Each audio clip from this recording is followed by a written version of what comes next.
عزیز طلباء و طالبات، ہم لوگ بی اے فرسٹ ایئر کے میجر پرچے کے طنز و مزاح پر گفتگو کر رہے ہیں۔ ہم نے بہت سارے عناوین کو دیکھا۔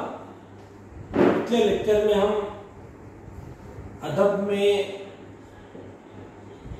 طنز و مزاح کی اہمیت اس عنوان پر گفتگو کر رہے تھے۔ ہم نے زندگی میں طنز و مزاح کی کیا اہمیت ہے اور ادب میں طنز و مزاح کی کیا اہمیت ہے، اس پر پچھلے دو لیکچر میں گفتگو کی اور یہ سمجھنے کی کوشش کی کہ ادب میں طنز و مزاح کی اہمیت ہے بھی یا نہیں۔ تو بہرحال اس نتیجے پر پہنچے ہیں کہ ادب میں طنز و مزاح ایک منفرد صنف کی حیثیت سے بھی اور ایک منفرد فن کے اعتبار سے بھی رائج ہے، اور جس طریقے سے زندگی کے اندر طنز و مزاح زندگی کے دھارے کو بدلتا ہے، اسی طریقے سے ادب کے اندر بھی طنز و مزاح کی کم و بیش یہی اہمیت ہمارے سمجھ میں آئی ہے۔ آئیے آج ہم اپنی بات کو تقویت دینے کے لیے ادب میں طنز و مزاح کی اہمیت کو سمجھنے کے لیے کچھ ناقدین، کچھ مفکرین، کچھ ادبا، جن لوگوں نے ادب میں طنز و مزاح کے مقام کے تعین کی کوشش کی اور جن لوگوں نے ادب میں طنز و مزاح کی اہمیت، افادیت، لازمی اور غیر لازمی پر گفتگو کی، ان لوگوں کے حوالے سے آج ہم ادب میں طنز و مزاح کی اہمیت کو سمجھتے ہیں۔ دیکھیے، اردو ادب کے ایک بہت بڑے نقاد ہیں کلیم الدین احمد۔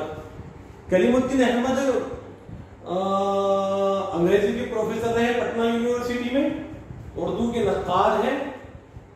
تنقیدی زاویے ان کی ادب میں بہت مقبول عام کیا کہتے ہیں تنقید کی کتاب ہے، اور کلیم الدین احمد نے اس زمانے میں تنقید کی ہے جس زمانے میں ادب میں تنقید کی جگہ کوشش چینی ہوتی تھی، یا یوں کہیے کہ جو تنقید کے معیارات ادبائے نثر و نظم طے کر رہے تھے یا ناقدین طے کر رہے تھے، اس زمانے میں کلیم الدین احمد نے بالکل اپنا ایک الگ رویہ اور ایک الگ مزاج اور ایک الگ ڈھنگ سے تنقید کی ہے، جس کے تعلق سے کسی ادیب نے، کسی مفکر نے یہ کہا کہ کلیم الدین احمد ادب کی دنیا میں ایسے داخل ہوئے ہیں یا تنقید کی دنیا میں ایسے داخل ہوئے ہیں جیسے کوئی مست ہاتھی شیشے کے دکان میں داخل ہو۔ تو آپ اندازہ لگا سکتے ہیں کہ ایک مست ہاتھی جب شیشے کی دکان میں، آئینہ فروش کی دکان میں داخل ہو جائے تو ہاتھی اس دکان کا کیا حشر نشر کر دے گا۔ اسی طریقے سے کلیم الدین احمد نے جب اردو میں تنقید شروع کی تو اردو کے تنقید کے ان معیارات، اردو ادبی فن پاروں کے ان معیارات پر اس قدر سخت تنقید کی کہ ایک اردو ادب کا ایک کیا کہیں گے جہاں تبدیل ہو گیا، اردو ادب کی تنقید کی ایک آہنگ تبدیل ہو گیا۔ اس لیے کلیم الدین احمد پر بھی بہت زیادہ ادب میں تنقید بھی رد و قبول کی زبان میں چلے، اور کلیم الدین احمد جو اردو کی مقبول صنف سخن ہے غزل، جس کو اردو ادب کی آبرو کہا جاتا ہے، اس کے لیے کہا تھا کہ غزل سے سنڈاس کی بو آتی ہے، یہ ایک نیم وحشی صنف سخن ہے۔ اس قدر تنقید کے الفاظ، تو ایسے معیار اور میزان کا آدمی، آئیے ادب میں طنز و مزاح کے تعلق سے کہ کلیم الدین احمد اپنے مضمون اردو ادب میں طنز و ظرافت، کلیم الدین احمد کا مضمون ہے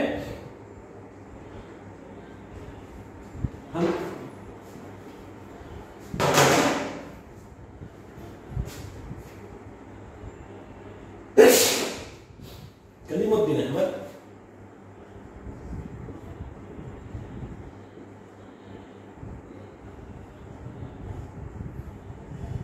ان کا مضمون ہے ادب میں طنز و ظرافت۔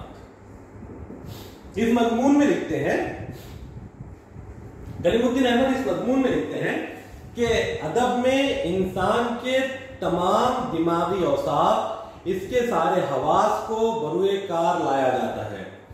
ہنسی بھی ایک انسانی خصوصیت اور زندگی کی ناتمامی کا نتیجہ ہے، اس لیے ادب میں اس کا بھی وجود ناگزیر ہے۔ ادب زندگی کے ہر شعبے، زندگی کے نشیب و فراز، زندگی کے جملہ محاسن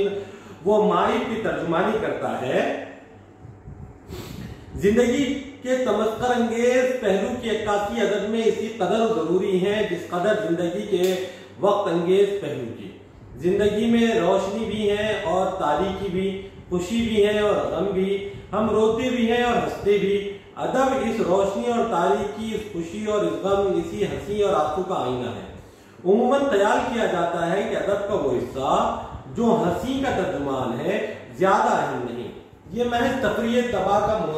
کا ذریعہ ہے، اور بس کہا جاتا ہے کہ انسان ہمیشہ سنجیدہ متعین زندگی بسر نہیں کر سکتا، وہ ہر وقت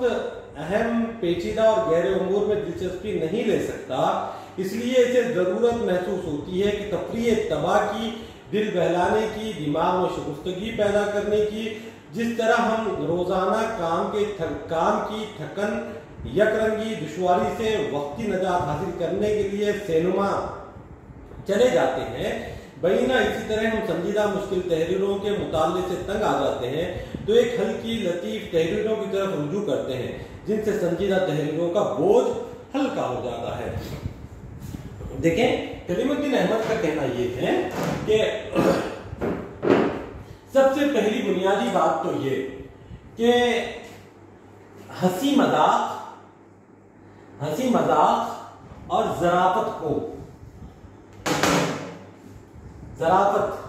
طنز و مزاح، ہنسی مذاق کو اہل فن ادب کا حصہ ہی تسلیم نہیں کرتے ہیں۔ کیوں؟ کیونکہ ادب کو دو حصوں میں تقسیم کیا گیا تھا، ایک سنجیدہ ادب، دوسرے غیر سنجیدہ ادب۔ یہ غیر سنجیدہ ادب اس وجہ سے بھی کہا گیا ہے کہ جو ادبی فن پارے جو ادب کے ان معیارات پر نہیں اترتے جو اہل قلم نے، اہل ادب نے متعین کیے ہیں، اور وہ اس کے باوجود بھی ایسے ادبی فن پارے ادبی دنیا میں بہت مشہور، مقبول، معروف ہوئے ہیں، جیسے کہ ہم آپ دیکھتے ہیں ابن صفی جیسی شخصیت۔ میں اگر آپ سے کہوں کہ ابن صفی کو پڑھ کر ہم نے اردو لب و لہجہ سیکھا ہے، اور ابن صفی کے مطالعے نے ذہنی بالیدگی کو پیدا کیا، تو یہ غلط نہیں ہوگا۔ اس کے باوجود ابن صفی کو ایک ادیب ماننے، ایک سنجیدہ ادیب، ایک بڑا ادیب ماننے سے انکار کیا جاتا رہا ہے۔ یہ کیوں؟ کیونکہ ابن صفی نے جو ادب کے اندر روایت کو استحکام دیا، وہ روایتیں رائج الوقت روایت سے اکثر مختلف تھی۔ ابن صفی کے نثر کے اندر، ان کے ناولوں کے اندر اگر ہم دیکھتے ہیں تو طنز ہے، ظرافت ہے، زندگی کی اٹکلیاں ہیں، اور وہ ساری چیزیں ہیں جو سنجیدہ ادب میں موجود نہیں۔ اس کے باوجود ابن صفی کی ایک دنیا دیوانی رہی ہے۔ ہم نے بڑے بڑے ادبا سے جو لوگ مجلسوں کے اندر اور اسٹیجز پر سرے آپ ابن صفی کی مخالفت کرتے رہے ہیں، ان لوگوں کو راتوں میں خاموشی سے اپنے تکیے کے نیچے ابن صفی کو رکھ کر پڑھتے ہوئے اور لطف اندوز ہوتے ہوئے دیکھا ہے۔ تو اس بات سے یہ اندازہ ہوتا ہے کہ ادب میں طنز و مزاح کا کوئی مقام دینے کے لیے اہل ادب یا سنجیدہ ادیب تیار نہیں تھے۔ وہ کہتے تھے ادب تفریح کا سامان نہیں، بلکہ ادب زندگی کی سنگلاخیوں کو بیان کرنے کا نام ہے اور ایک سچی تصویر کو پیش کرنے کا نام ہے۔ لیکن ان لوگوں نے اس حصے کو بالکل بالائے طاق رکھا تھا کہ سنجیدہ زندگی صرف سنجیدگی کا نام نہیں، زندگی میں آشیفتہ گری بھی ہے، زندگی صرف نشیب کا نام نہیں، زندگی میں فراغ بھی ہے، زندگی صرف غم و اندوہ کا نام نہیں، زندگی خوشی اور فراوانی کا بھی نام ہے، زندگی میں ہنسی ہے، غم ہے، آنسو ہے، دکھ ہے، یہ ساری چیزیں ہو پیش کر دینا۔ جب غم ہے، خوشی کے لمحات جو کہ آشیفتہ ذریعے لمحات ہیں، ان لمحات کا بیان بھی طنز و ظرافت کے ساتھ समाज की बुराइयों को नश्तर से तो काटा जाता है, लेकिन एनेस्थेसिया का भी इस्तेमाल होना ये तंज़ो ज़राफ़त का आईना था। तो कलीमुद्दीन अहमद ने अपने मजमून अदब में तंज़ व ज़राफ़त में लिखा है कि जिस तरीके से अब तक अदब में हंसी मजाक और ज़राफ़त को अच्छा नहीं समझा गया, इसके बावजूद अदब में हंसी मजाक तंज़ व ज़राफ़त उसी तरीके से जरूरी है जिस तरीके से हम अदब को जिंदगी का तर्जुमान कहते हैं। जब अदब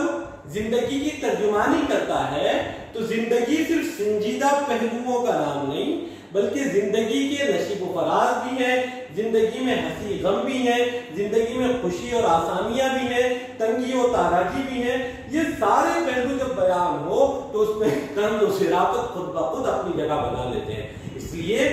कलीमुद्दीन अहमद के इस पूरे इक़्तिबास का मुकदबात ये है कि जितना जिंदगी के बयानिया में संजीदगी जरूरी है, उसी दर्जे में जिस दर्जे में एक जिंदगी अपने अंदर एक फर्द या एक जमात अपने अंदर तंज को, ज़राफ़त को, हंसी को, मजाक को, आशिफ्तागरी को, लुत्फ़अंदोज़ी को जरूरी और लायक समझते हैं, वो सारी चीजें जिंदगी की तर्जुमानी करने के लिए अदब में भी आना जरूरी है। इसलिए कलीमुद्दीन अहमद अदब में तंज़ व मिज़ाज की अहमियत को लाज़मी समझते हैं और एक अच्छी और सच्ची और हकीकी जिंदगी की पेश करने में तंज़ व मिज़ाज की अहमियत को बरूए कार लाते हैं। आइए देखें हमारे दूसरे अदीब डॉक्टर अशफाक अहमद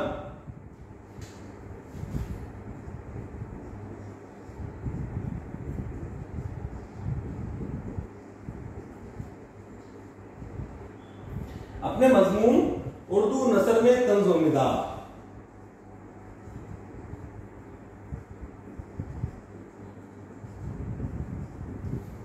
नंबर 1 और ये नंबर 2, उर्दू नसर में तंज़ व मिज़ाज, डॉक्टर अशफाक अहमद क्या कहते हैं? जिंदगी चूंकि एक रंग, रवैये, जाविये और रिवाज का नाम नहीं है, बल्कि इसका दायरा कार लामहदूद है। इसी तरह जिंदगी की अक्कासी करने वाले अदब में भी बेशुमार रंग और रवैये मुलाहिजा किए जा सकते हैं। इनमें एक रंग या रवैया तंज़ व मिज़ाज का भी है जो इतना ही कदीम है जितना बजाते खुद अदब या जिंदगी। इसलिए किसी भी जुबान में तंज़ व मिज़ाज का इब्तिदाई सिरा तलाश करने के लिए किसी खास तरद्दुद की जरूरत नहीं पड़ती। तंज़ व मिज़ाज चूंकि अदब की कोई किस्म या सिंफ नहीं है, बल्कि एक रुझान, तासुर या हरबे का नाम है, जिसे तकरीबन हर जुबान के हर लिखने वाले ने इस जुबान की हर सिंफ में हस्बे जरूरत और हस्बे इस्तिताअत बढ़ता है। देखिए अशफाक अहमद कह रहे हैं कि जिंदगी एक रंगी का नाम नहीं है, जिंदगी हजार रंगों का नाम है, जिंदगी में हजार पहलू जुड़े हुए हैं। इसलिए तंज़ व ज़राफ़त भी जिंदगी का एक जुज़ है। जब अदब जिंदगी की तर्जुमानी करता है, कलीमुद्दीन ये जाहिर सी बात है कि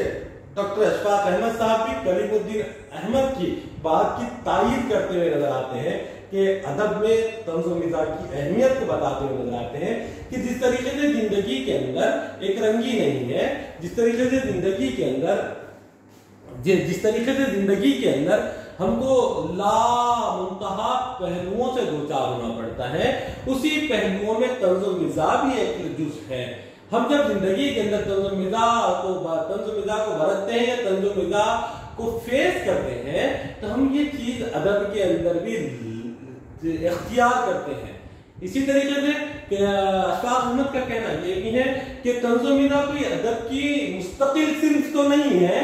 लेकिन तंज़ व मिज़ाज एक रुझान है, एक फिक्र है, एक बर्ताव है जो कि खुद ब खुद इंसानी जिंदगी के साथ जुड़ा हुआ है। जब इंसानी जिंदगी के साथ तंज़ व मिज़ाज का ताल्लुक है तो ये बात तय है कि इंसानी जिंदगी के साथ साथ अदब भी जुड़ा हुआ है। इसलिए जब इंसानी जिंदगी के साथ तंज़ व मिज़ाज का ताल्लुक है तो अदब के साथ भी तंज़ व मिज़ाज का ताल्लुक होना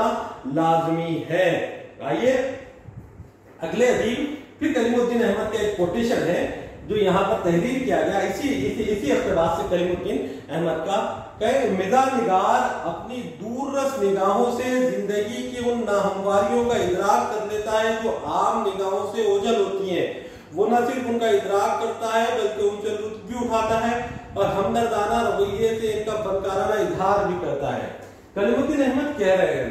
कि जब एक अदीब मज़ाह का कलम उठाता है,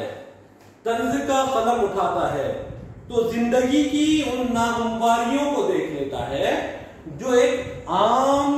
सामे, एक आम बसीरत रखने वाला या एक आम कारी वहां तक नहीं पहुंचता। एक अदीब, एक नक्काद, एक तंज़-ओ-मिज़ा निगार जिंदगी से उस पहलू से, जिंदगी की उस नाहमवारियों को, जिंदगी की उस बेअतदाली को, जिंदगी की उस बेराहवी को बहुत हमदर्दाना अंदाज में मिज़ाह के पैराए में अदबी फनपारे की शक्ल में माहिराना और फनकाराना तौर पर पेश कर देता है। आइए अगले हमारे अदीब डॉक्टर वजीर आगा तंज़-ओ-मिज़ाह नंबर 3 डॉक्टर वजीर आगा।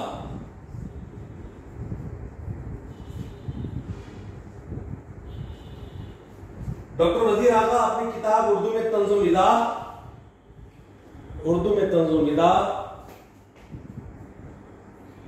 अदब में तंज़-ओ-मिज़ाह,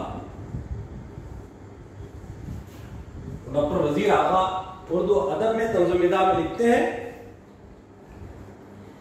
किसी जुबान के संजीदा अदबी सरमाए में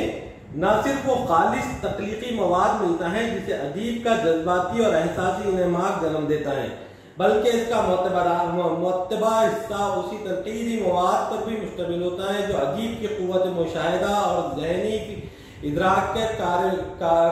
मरहून मिन्नत होता है। मौक़र ज़िक्र अदबी सरमाए में तंज़-ओ-मिज़ाह,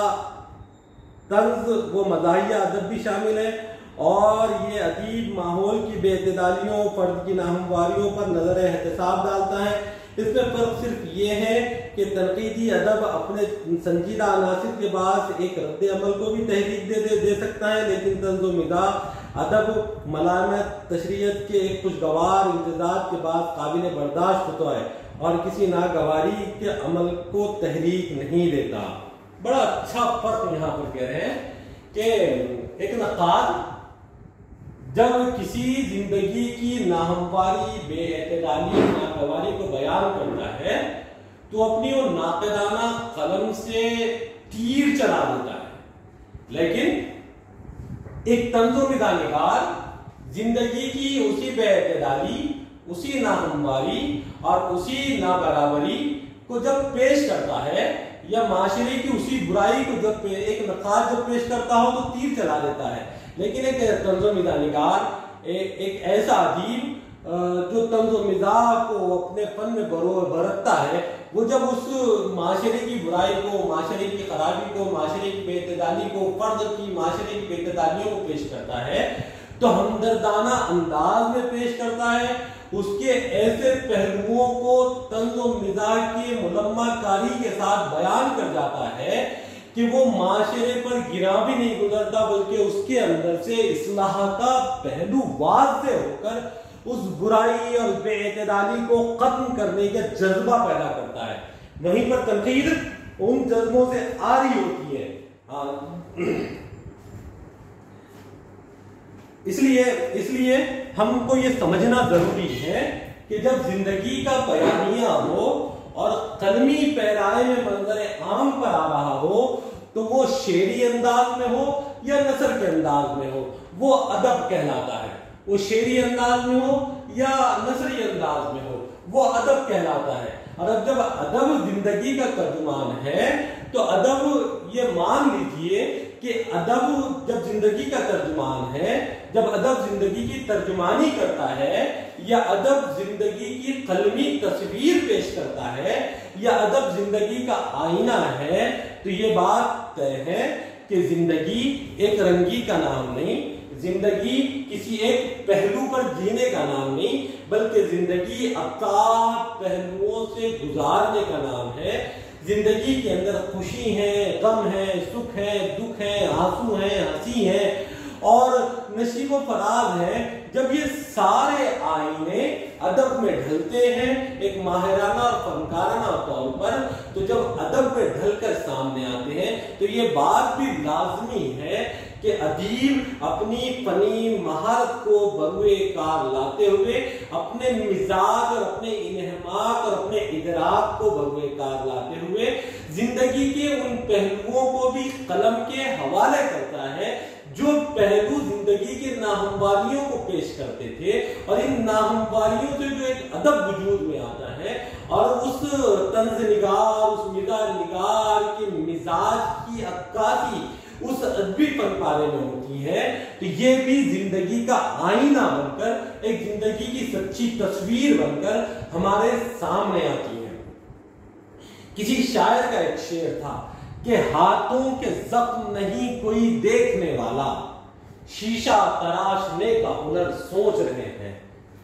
देखिए कितने अजीब सी बात है, कितना हल्का फुल्के अंदाज में या यूं कहिए गहरी बात कह गया शायद कि हाथों के जख्म नहीं कोई देखने वाला, शीशा तराशने का हुनर सोच रहे हैं। इस बात को अगर हम इसकी बात की गहराइयों में जाए तो हमको जिंदगी और जिंदगी की सगलाफियां भी समझ में आ जाएगी, या फिर नजीर अकबर आबादी का फिर से वो एक बार शेर के पूछा जो अहले वतन क्या कर गए कहने लगे, या फिर गालिब का वो शेर, गालिब का कितना मशहूर शेर है जो जिंदगी की हकीकत को बयान करता है, जन्नत और दोज़ख की हकीकत को बयान करते हैं कि ऐसी जन्नत का क्या करे कोई जिसमें लाखों बरस की हूरें हो। यानी ये जो जिंदगी है, जो जिंदगी का आईना है, जो तंज और ज़राफ़त के साथ और तंज़ मिज़ाज के साथ शोरा ने उर्वा ने पेश किया, ये अदब का लाइनिफिक हिस्सा है। तंज और मिज़ाज को अदब से जुदा करना या फिर अदबी पहराए से अलग बयान करना ये मुमकिन नहीं है। इसलिए अदब में जिस तरीके से जिंदगी के अंदर तंज और मिज़ाज की अहमियत है, इसी तरीके से अदब के अंदर भी तंज और मिज़ाज की उतनी ही अहमियत व अफादियत है। अजीज तलबा तालिबात, मैं समझता हूं कि हमने इन 3 लेक्चर्स में अदब में तंज़ व मिज़ाज की अहमियत को मुकम्मल तौर पर समझने की कोशिश की और बहुत कुछ पहलुओं को वजाहत के साथ हमने बयान भी किया और हमने समझने की भी कोशिश की। उम्मीद के हम ये समझने में कामयाब रहे हैं कि अदब में तंज़ व मिज़ाज की क्या अहमियत है और कितनी अहमियत है। इसलिए हम इस टॉपिक को मैं समझता हूँ काफी और शाफी हुआ, यहाँ पर खत्म करते हैं। अब अगले बाब की तरफ हम अगले लेक्चर में इंशाअल्लाह अगले बाब की तरफ चलेंगे।